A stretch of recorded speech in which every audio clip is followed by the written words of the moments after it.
Nous attendons les résultats donc, des opérations d'aide financière. Après quoi, je vais réunir le bureau central, nous allons prendre les décisions. Parce que vous n'êtes pas sans savoir qu'il y a un pourcentage qui sera pris. Le pourcentage, c'est quoi? C'est pour pouvoir relancer les activités. C'est pour pouvoir financer les activités de l'Entente Côte d'Ivoire. C'est pour pouvoir remercier toutes ces personnes-là qui suivent vos dossiers. Et puis, si possible, donc, obtenir le déplacement, parce que je vais en négociation les semaines à venir à Moscou, pour pouvoir voir dans quelles conditions nous pouvons faire venir le comptable ici en Ukraine. Parce que les admis, normalement, doivent se déplacer pour aller à Moscou. Mais plutôt que les gars se déplacent, nous avons voulu négocier pour que le comptable soit ici et que nos admis signent donc, c'est-à-dire les différents documents administratifs ici même en Ukraine. Donc, nous avons une négociation.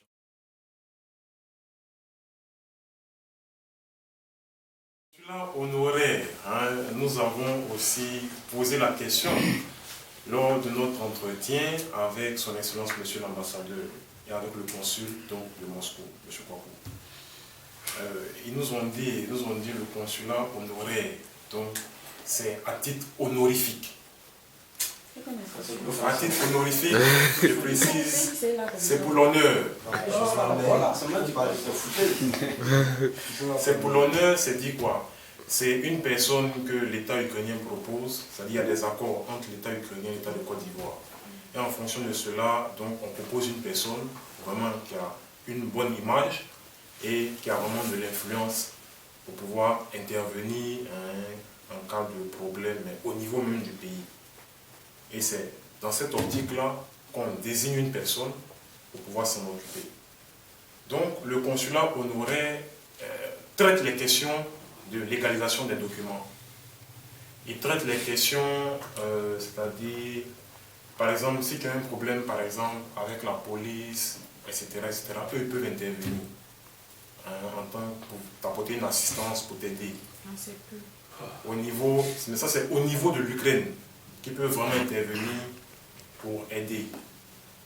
Aussi, la prolongation du passeport ici, ils le font, mais l'ancien passeport, aussi, quel truc encore ils font. Donc voilà, leur action est vraiment limitée, du fait que c'est à titre honorifique. Voilà, mais si un étudiant a un problème, en tout cas, les questions de sécurité, la police, vraiment c'est leur rôle d'intervenir, ils interviendront. Voilà, donc, mais le consulat honoraire, malheureusement, ne règle pas les questions de renouvellement du passeport. Sinon, ce serait déjà fait depuis longtemps. J'ai échangé avec le consul. Il a une action limitée.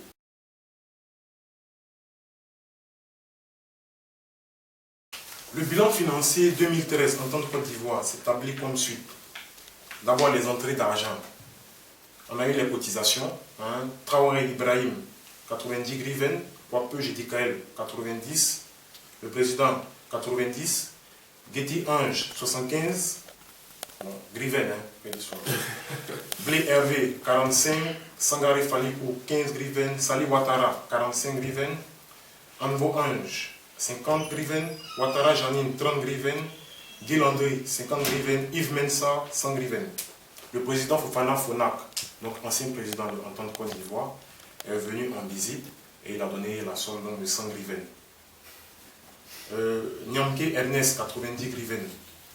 Nous avons reçu aussi au cours donc, de notre audience avec son Excellence une enveloppe de 4000 griven.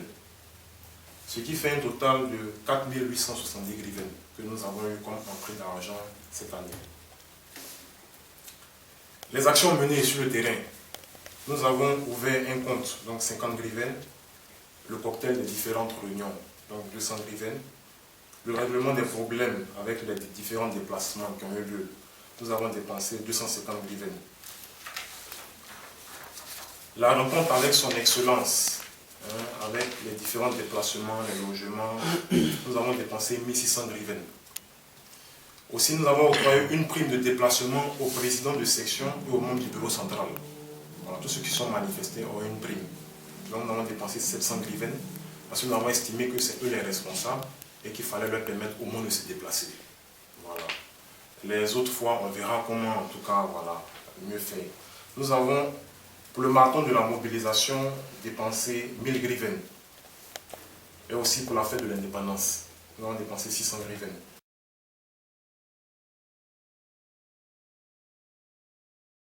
Votre sécurité est pour nous une priorité.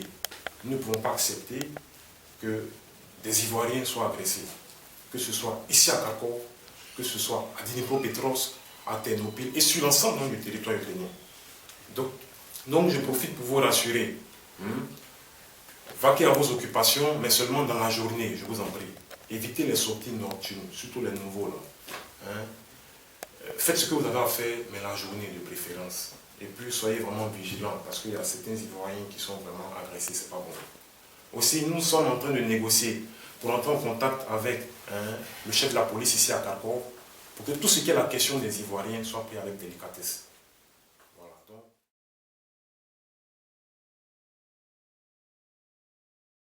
De Dnipro, Odessa, Kiev, etc. Mais il faut qu'on se sente vraiment utile. Il faut que nous participions donc au règlement de nos problèmes.